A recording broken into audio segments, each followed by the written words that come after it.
तोहनी जैसन ऊंट बिलार कुकुर सियार खातिर सिपाही के दहाड़ ही काफी है।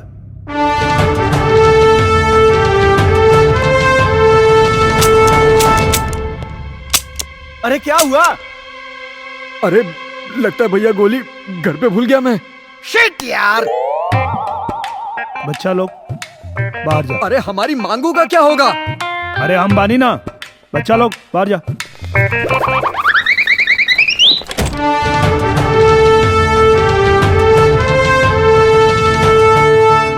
बताओ का मांग मत होने की। उम्र हो गया, रिवॉल्वर नहीं चला सकते, दादागिरी नहीं कर सकते, हमें पेंशन दिला दो ना। अच्छा पेंशन चाहिए? हाँ। एक आसान सवाल का जो जवाब दे दे ओकरे के पेंशन मिली। मंजूर है, मंजूर है। मंजूर है, पर अगर गलत जवाब भाई तो पनिशमेंट भी मिली। मंजूर है, वो भी मंजूर है।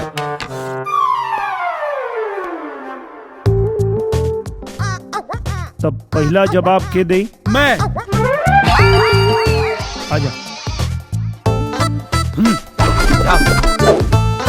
पूछ, क्या पूछना है? ऊंट बिलार कुकुर सियार राजा कौन?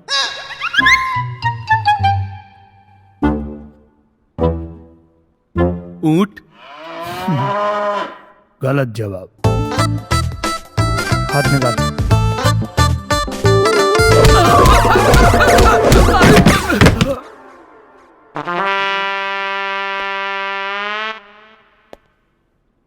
पुलिस में काम करबा? जरूर करूंगा, देश के लिए कुर्बान हो जाऊंगा। चल आज से तू पुलिस के काम कर। जय हिंद। ए, तू आ। बोल, क्या पूछना है तुमको? हाँ? सेम सवाल। बिलार। गलत जवाब। मार एक रखे। मारू? हाँ हाँ तू मार, अब पुलिस के आगे। अरे तू अपना आदमी है ना? अरे छोड़ना।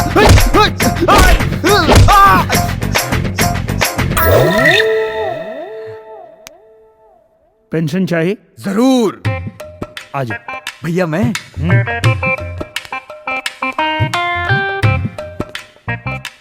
ऊंट बिलार कुकुर सियार पेंशन चाहिए? हाँ जरूर चाहिए पेंशन। ऊंट बिलार कुकुर सियार राजा कौन?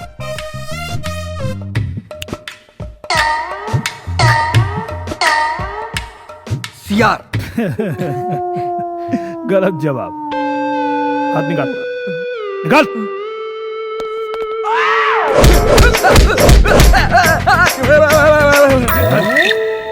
यहाँ पकड़ पकड़ पकड़ के ले।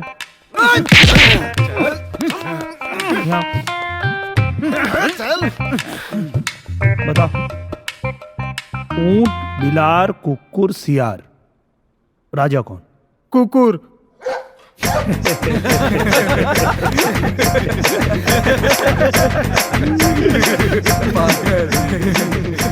बेटा ऊंट बिलार कुकुर सियार केतनो बड़ा होखल चाहे लेकिन राजा हमेशा शेर होला।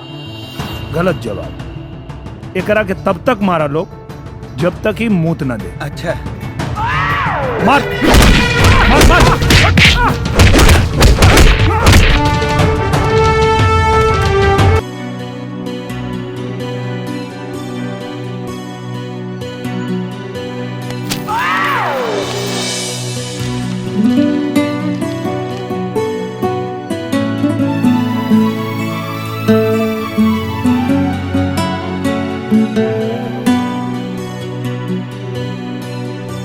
अम्रपाली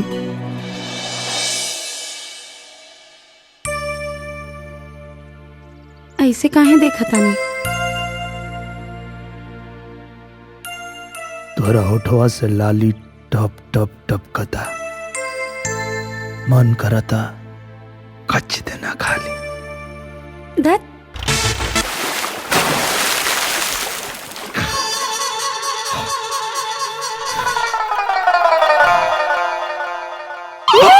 अरे चिल्ला क्या रहे हो? मैं भूत लग रही हूँ क्या? हाँ, क्या? ना सुबह के 8 बज रहे हैं और तुम अब तक यहाँ खराटे ले रहे हो? पिंटू साहब को नाश्ता कौन कराएगा? अरे मेरा मुंह क्या देख रहे हो? तुमसे बात कर रही हूँ। अब मैं कराऊंगा मैडम। तो कब कराओगे? कल सुबह? नहीं अभी अभी अभी कराऊं। तो जाओ जल्दी। कामचोर।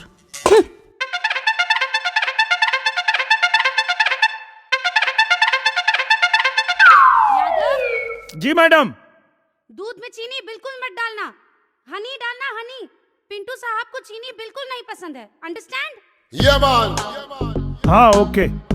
यहाँ शक्कर नसीब नहीं के होत, इनके शक्कर से एलर्जी बा। हनी चाहिए।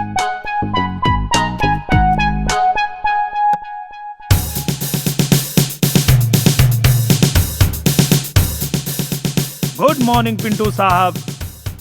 रोज की तरह आपकी सेवा में सिपाही हाजिर है।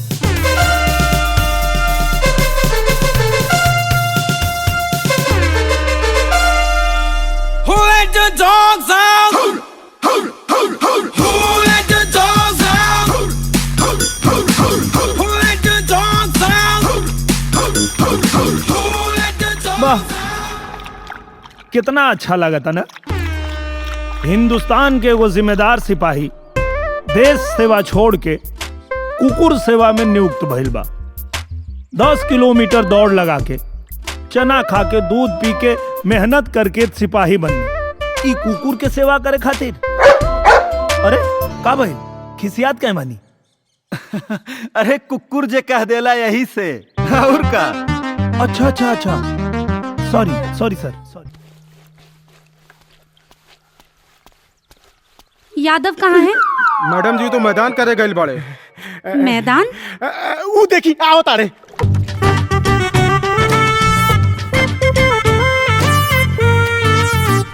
Good morning madam. कहाँ गए थे? मैदान करे। What rubbish. टॉयलेट में क्या प्रॉब्लम है? यहाँ क्या कांटे बिछे हैं? अरे ना, टॉयलेट में महकेला और दूसरे जोले हम खुला में ना जाइले, हमार पेट साफ ना हो। और ये फावड़ा क्यों लियो हाथ में? नहीं क्या पता। अरे आजकल स्वच्छ भारत अभियान चलल बा, तो पहले फावड़ा से गड्ढा खोदी ले, फिर शौच करी ले और फिर ऊपर माटी डाल दी ले। पेट भी साफ, मैदान भी साफ। स्वच्छ भारत, स्वच्छ प्रदेश। तुम ना गवार हो और गवार के गवार ही रहोगे। पिंटू को भी वॉशरूम जाना है, कब से भौंक रहा है, उसे ले जाओ। और इसे क्यों लेके आए अंदर? मैंने मना किया था ना इसे मत लेकर आना। हम ना लिए नहीं मैडम। भाग। हट, हट, हट, हट, हट, हट। गजब इसकबाज कुतिया भाई। जब देखा तब पिंटू साहब के पीछे पड़ल रहे ले। अच्छा जाना तारा लोग का ई मैडम जी पिलैया से काहे इतना जरेली? काहे?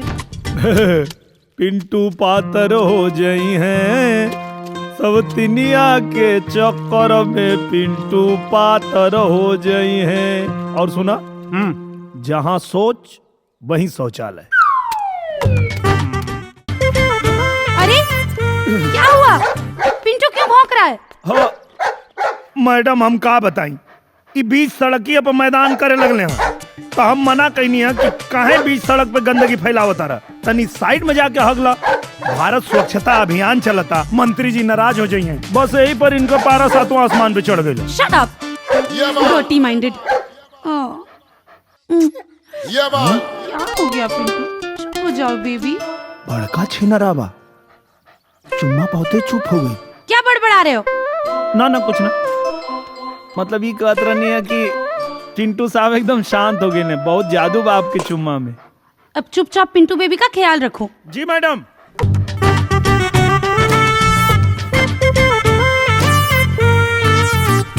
अरे का भइल? मैडम जी, पिंटू साहब ना गुस्सा हो गए लले, तो मैडम जी चुम्मा दे के चुप करा दे लिया। के चुम्मा दे के? पिंटू साहब के और काम के दिए। उ का है ना, अम्रपाली पिंटू के तनिको तकलीफ में ना देख सकेली। हाँ, अच्छा सुनले हैं कि ई लंदन से आयल हुए। हाँ, यही से इनकरा के यहाँ के पानी सूट नहीं खे करत। आ वैसे ही इनके वहां से ली आवे में बहुत खर्चा भइल हुई। पूरा 2.5 लाख। 2.5 लाख? आई हो माई, ई बहुत घाटा के सौदा भइल बा। काहे? अरे इनके बदले में 5 गो जर्सी गाय आयल रहती सा, पूरा घर भर दूध से लबालब भर जाई। घर के लोग तो दूध दही खइबे करी, पड़ोसी लोग के भी खाए के मिलल रही। अच्छा आपे बताई, ई पिंटू साहब 10 ग्राम दूध दी हैं? तुम्हारी हिम्मत कैसे हुई पिंटू बेबी को गाय से कंपेयर करने की? I am very sorry madam. Shut up stupid. Pintu तुम जाओ वहाँ खेलो, जाओ बेबी।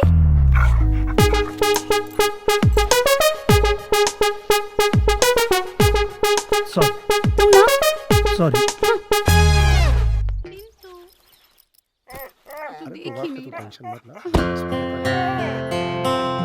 यादव,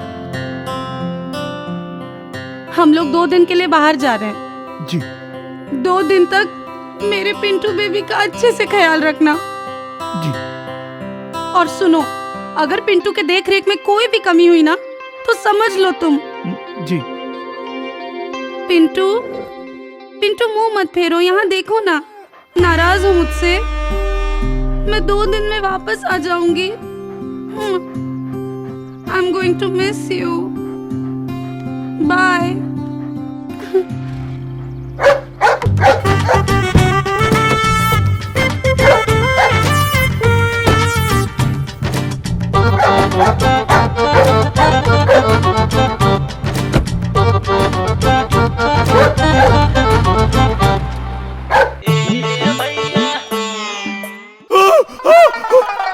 पिंटुआ भुखाइल बा, बहुत भौंकता।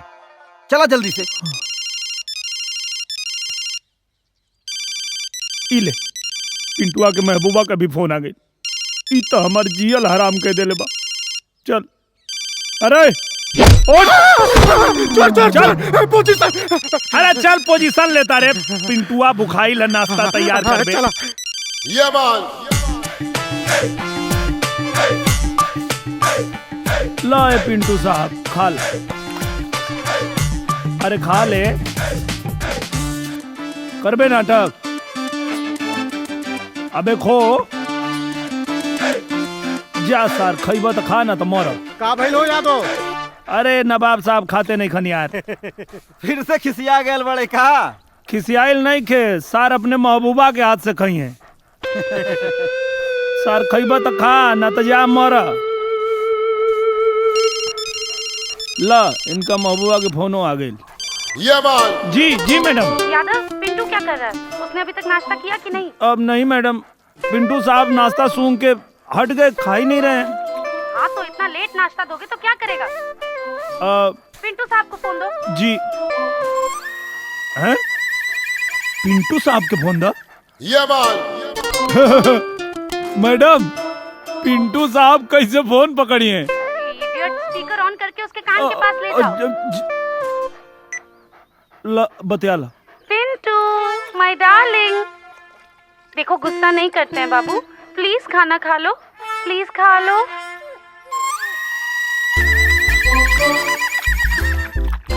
देखा तारा करा के बड़का छिनरा महबूबा से बात होते गपर गपर खाए लगा। सरवा बड़का कुकुर।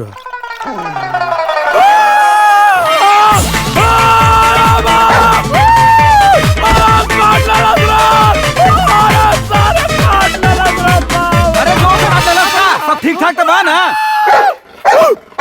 अरे मरते, इतना का डरा गईला कि भूखे लगला। पागल कुकुर काटेला तब भूखेला। 1-2 सुई ले ले बा पेट में, सब ठीक हो जाई। यादव, शुकर मनावा पीछे कटलस हा, आगे कटले होई ता। के मजाक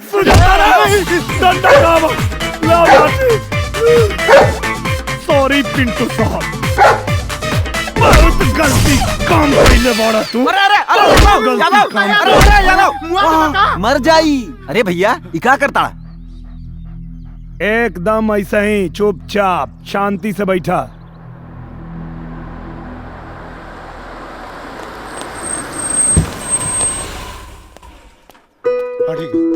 पिंटू मैं आ गई। I missed you so much Pintu. क्या हुआ? अरे अब तक मुझसे नाराज हो? अब तो मैं आ गई ना। पिंटू, भाभी देखिए ना पिंटू को क्या हुआ, ये रो रहा है। बाद में फोन करता हूँ। तनी देखी ना कहा भाई। एक मिनट रुका रुका रुका। अरे ये तो चोट लगल है। अरे चोट किसे? यादव यादव। जी सर। क्या कहला तो पिंटू के साथ चोट किसे लगल? हम कुछ न करी सर। फिर पिंटू बेबी को इतनी चोट कैसे लगी? तुमको जिम्मेदारी दी गई थी ना इसकी। यादव जवाब दा, तोहरे पे जिम्मेदारी डाला। कुछ नहीं, मैंने कुछ नहीं किया। अरे मैंने तो इनको टाइम से खाना नाश्ता दिया, सुसु मैदान भी करवाया, चाहिए तो पूछ लीजिए। लुक यादव, मैं तुमको लास्ट बार पूछ रही हूँ, सच सच बताओ तुमने पिंटू बेबी के साथ क्या किया, वरना मैं तुम्हारा ऐसा हाल करूंगी ना। एक मिनट बताओ तू लोग, क्या मर रहा पिंटू के? पिंटू साहब के तो हम देवता मानी ले। ना सर, पिंटू साहब तो हमार दूसरका साहब हमें। जी जी जी, पिंटू साहब तो हमारे छोट भाई हमन, भला हम। देखो सही सही बतावा तू लोग, नहीं तो सबके सस्पेंड करब हम। सर हमनी के सस्पेंड ना करी, यादव लाठी से बहुत मरले बाड़े। इसकी इतनी हिम्मत, इसने पिंटू बेबी को लाठी से मारा। अमरवाली एक मिनट, यादव तो पागल हो गए का है? लाठी से मर रहा पिंटू के? सर क्या करें सर, हमको इतना गलत जगह काटे कि हम आपको दिखा भी नहीं सकते। वो तो सुई लगा पेट में तब जाके हमारा जान बचा, नहीं तो हम आपके सामने जिंदा नहीं रहते सर। सॉरी सर, बस अंत में रक्षा में थोड़ा एक दो डंडा सॉरी बोल बोल के मारे हैं सर, और ये हमको माफ भी कर दिए। आप लोग भी माफ कर दीजिए सर। बकवास मत करो, डॉक्टर के लेके आओ, डॉक्टर के लेके आओ। यस सर। जी सर। ये सामान निकाला तू लोग। जी सर। घबरा मत, कुछ लो पिंटू ठीक हो जाएंगे। अवैध खनन, शराब, ड्रग्स, हत्या, बलात्कार, ये सब जघन्य अपराधन पर अंकुश लगावल चाहिए, और हमरा की जौन जिम्मेदारी मंत्री पद का दिहल गल हो, हम उसे भी ज्यादा ईमानदारी से काम करब, जनता जनार्दन से करल आपन वादा निभाई। सर कुछ लोगों का कहना है कि चुनाव में आप करोड़ों रुपए खर्च करते हैं, इतना पैसा आपके पास आया कहाँ से? जबकि आप पहले छोटे मोटे अंडे की एक दुकान चलाते थे। का कहत हुआ, जब एगो पीछे वाला मंत्री बन सकेला तो हम तो अंडा बेचत रही, और रहल पैसा के बाद तो हम जनता जनार्दन के सामने आपन झोली फैला देली, फिर पैसे पैसा पैसे पैसा। और बतावा, कुछ लोगों का कहना है कि आप जिले के बड़े बड़े माफियाओं से फंड लेकर चुनाव लड़े हैं और आप मंत्री भी बन गए हैं, तो क्या आप उनका ही सपोर्ट करेंगे? ये सब बेकार बात हो, ये विरोधी पार्टी का प्रोपेगेंडा हो। हाँ, आपके पार्टी के विधायक बब्बर सेठ, जो कि बहुत बड़े बाहुबली हैं, सुना जा रहा है कि आप उनकी वजह से राजनीति में आए हैं। अरे बब्बर सेठ एगो बहुत बड़ समाज सेवक बाड़न। हाँ, उनकर आशीर्वाद हमरा ऊपर बा। उनका नाम भी अवैध खनन और तमाम अपराधों में उछल रहा है, इसके बारे में आपको क्या कहना है? अरे ये सब विरोधी लोगन का चाल बा, आप लोगन के पास कोनो सबूत बा का? सर मीटिंग का टाइम हो गया, हमके विधानसभा में मीटिंग में जाए के बा, बाकी बातचीत बाद में हुई। चलो चलो चलो, आजा प्रणाम प्रणाम प्रणाम। अरे बाप रे, यादव सर, हमका कुछ ना पता सर। यादव यादव जी।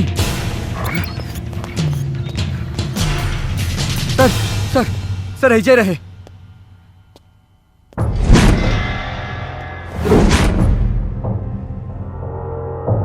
ससुरा, दारू हम पीले बानी और नशा तोरा को।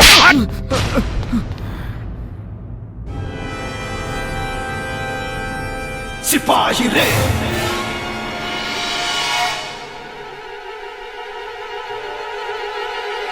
सिपाही रे,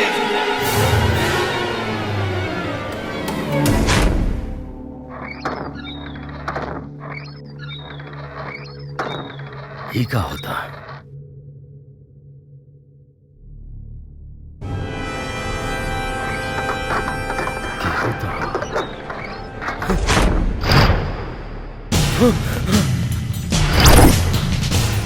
तू हमरा के खोजता रे और हम तोरा के।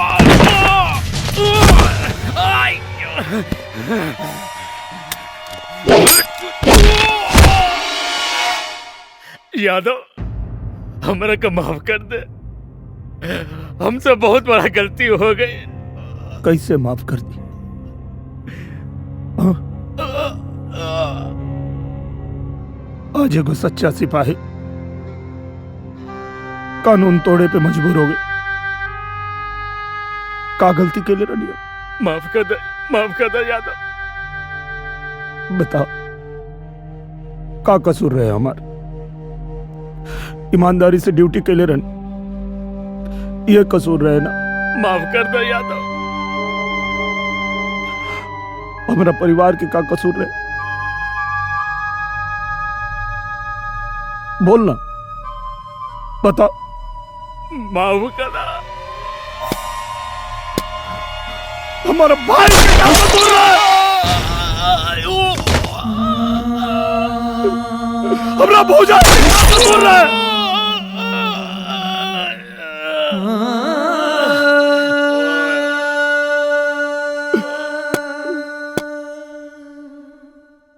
हमार मासूम भतीजा के का कसूर रहे? हमार बहन के का कसूर रहे? हमार माई के का कसूर रहे?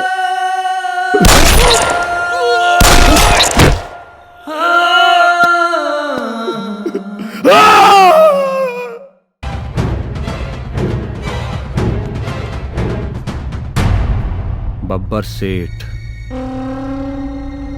15 अगस्त से पहले तोरा तंग खत्म करके जनता के सामने कुत्ता के मौत ना मर ली तो हमरा नाम के कुत्ता पोस ली है। तेरी मोह की हट।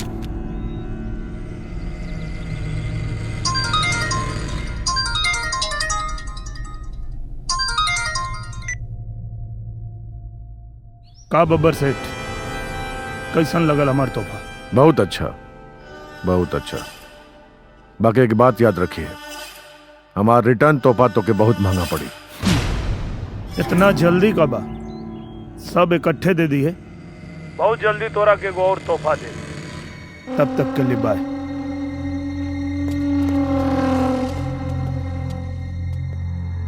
Oh my God, oh my God. खाली लाल बत्ती में घूमत तू लोग। और जदुआ तोनी के छाती पर बैठ के तांडव कर रहल बा। देखा बब्बर सेठ, आप चिंता मत करी, सब व्यवस्था जल्दी हो जाएगी। ए मंत्री, नेता वाला भाषण ना, हमके रिजल्ट चाहिए, रिजल्ट। यादव चाहिए हमके। बची ना, पुलिस वाले के मर रहे बब्बर सेठ। कौवा कौवा का मांस ना खाला। हेलो, हाँ एसपी संजय पांडे, जितना जल्दी हो सके बब्बर सेठ के घर पे पहुंचा फोर्स के साथ। एम्बुलेंस लेके आवा, लोहा सिंह का मर्डर हो गई बा, जल्दी आ, फास्ट। मेरे प्यारे सिपाही दोस्तों, मेरे साथ जो भी हुआ आप सब उससे अनजान नहीं है। मैं देशद्रोही हूं या सच्चा सिपाही हूं, सच्चाई आप सब जानते हैं। हाँ, ये बात अलग है कि कोई आवाज उठाने की हिम्मत नहीं कर रहा, पर एक बात ध्यान रखिएगा, जो आज मेरे साथ हुआ वो आपके साथ भी हो सकता है। माँ, बहन, भाभी, पूरे परिवार के लाश की कल्पना कर सकते हैं। कल्पना मात्र से ही रूह कांप जाती है। मैं आप सबसे इतना ही कहना चाहता हूं कि आप अपने आत्मा से एक बार जरूर पूछिएगा कि इस धर्म और अधर्म की लड़ाई में आप किसके साथ हैं। अगर आपको लगता है कि मैं देशद्रोही हूं तो मेरा साथ मत दीजिए, लेकिन अगर आपको लगता है कि मैं एक सच्चा सिपाही हूं तो अपने आत्मा की आवाज जरूर सुनिएगा। जय हिंद। सही कहा था यादव। अब भैया हमनी के डिपार्टमेंट देत का बा, हमनी के स्थिति सबसे गैल गुजरल बा। अखादी के सामने तक खाकी एकदम अपाहिज हो गई बा। का हो, हमनी के यही दिन खातिर वर्दी पहन ले रहनी जा कि अपना अफसर के कुत्ता के खाना खियावल जाए और मंत्री जी के लड़का के स्कूले छोड़े जाए जाओ। पिताजी, हमरा स्कूल में सब लड़का हमके सिपाही के लड़का कह के चिढ़ावे ले। तू यादव अंकल जैसन कोनो काम करा ताकि हमहू फक्र से कह सकी कि हमार पिताजी सिपाही हवे। हई रउआ ली, हमरा बेमानी के जेवर ना चाहिए। का हो, का सोचा ताड़ा? सोचे के का बा, यादव के साथ देवे के बा। का हो सिपाही जी, यादव के वीडियो तो वायरल हो गई बा, रउआ केकर साथ बानी? वैसे दिल से तो यादव के साथ बानी, लेकिन नौकरी से मजबूर बानी। रोवा जाए यादव जी के साथ दी।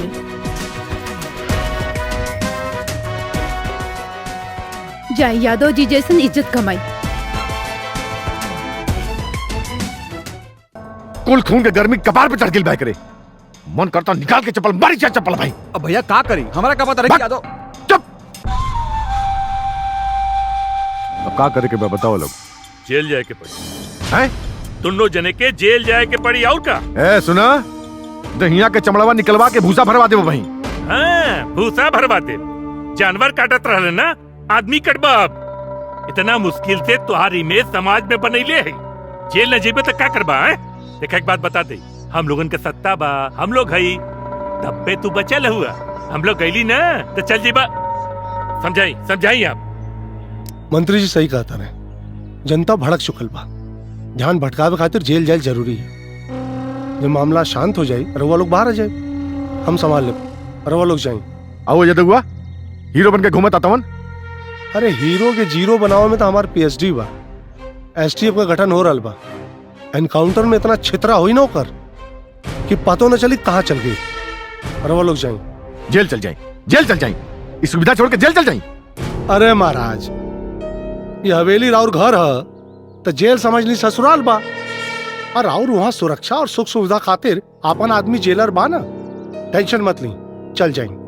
ठीक बा, जेल हम चल जाए, लेकिन ज्यादा दिन ना रुकब। अगला जुम्मा के हमरा अम्मी के बरसिया फातिहा तो उनके मजारे पे पढ़ब। इससे पहले वो यादव खत्म होके चाहिए। मेरी बात मान जाओ, तुम समझ क्यों नहीं रहे हो? मैं तुम्हारे बिना जी नहीं सकती हूँ। बब्बर और अली दोनों को जेल हो चुकी है, अब तो तुम लोग सरेंडर कर दो। मैंने भैया को फोन पर बात करते हुए सुना, एसटीएफ और कमांडो वाले आ रहे हैं। अगर तुम लोगों ने सरेंडर नहीं किया तो सब मारे जाओगे। एसटीएफ और कमांडो भी एक सिपाही होते हैं, और जब तक मैं अपने आप को बेगुनाह साबित नहीं करूंगा कोई मुझे रोक नहीं सकता। आपको क्या लगता है अगर मैंने सरेंडर कर दिया तो ये लोग मुझे छोड़ देंगे? नहीं, मीडिया, शासन, प्रशासन सब उनके लोग हैं, और हमें सरेंडर करने का मौका नहीं दिया जाएगा। भून देंगे वो लोग हमें।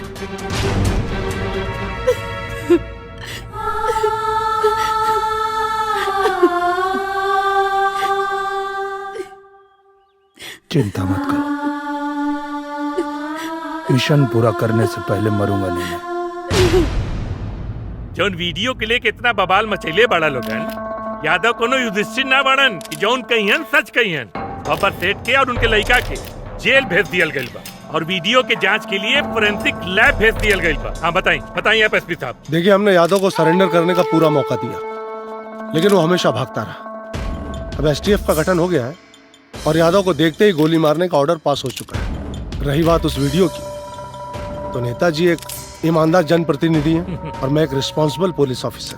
अभी आप लोगों पे डिपेंड करता है कि उस भगोड़े मुजरिम की बात मानते हैं या हम जैसे जिम्मेदार लोगों की। एक्सक्यूज मी, चल। प्रणाम प्रणाम।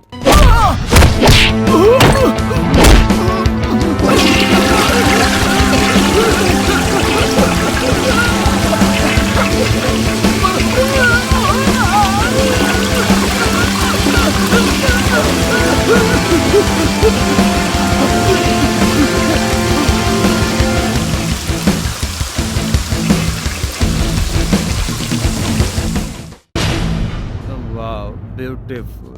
जान, मैं तुम्हारे लिए ताजमहल बनवाऊंगा।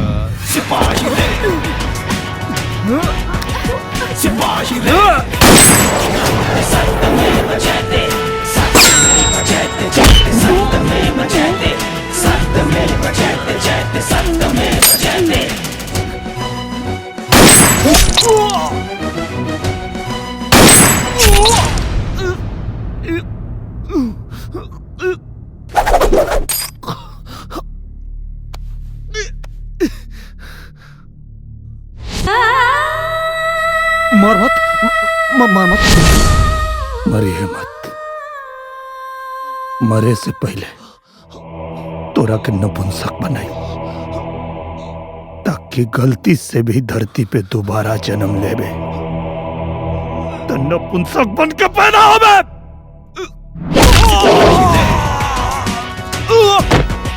सिपाही रे, सिपाही रे, मरिए मत। मरिए मत। सिपाही रे, मरिए मत।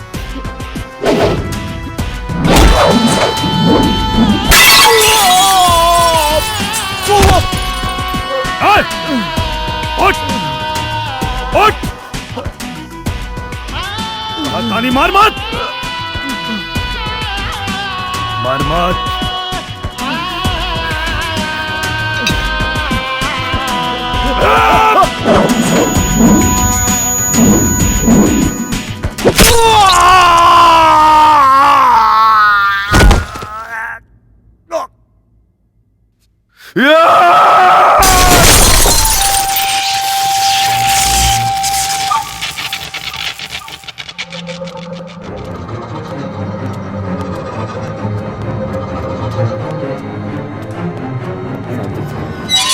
केहू के ना छोड़ो, मार दे, छोड़ो ना, मार दे ओकरा के, मार दे। और सेट पर का जरूरत रहे अली की जेल से बाहर भेजला के? कौनो काम करे से पहले एक बार पूछ तो ले होती। अरे जवाब देत मुश्किल होता, कैदी जेल से बाहर गई कैसे? अरे मार बात सुना तब ना। अमर भाई को गोली मार दे रे।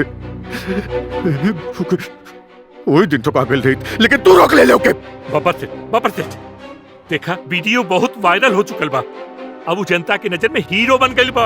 अरे सिपाहियन के नजर में तो पहले से हीरो रहल। हमरा से तो मीडिया के सामने जवाब देते नहीं खे बनता। लगा था कि सत्ता भी हाथ से चल जाई। सत्ता चल जाई, सत्ता चल जाई। हमार जिगर से प्यारा भाई चल गई तो के सत्ता के लगल बा। ए, कान खोल के सुन ले तू लोग। अगर ज़ारत से पहले वो युद्ध हुआ ना ठोकाइल तो तू लोग तो तोड़ के फेंक दे।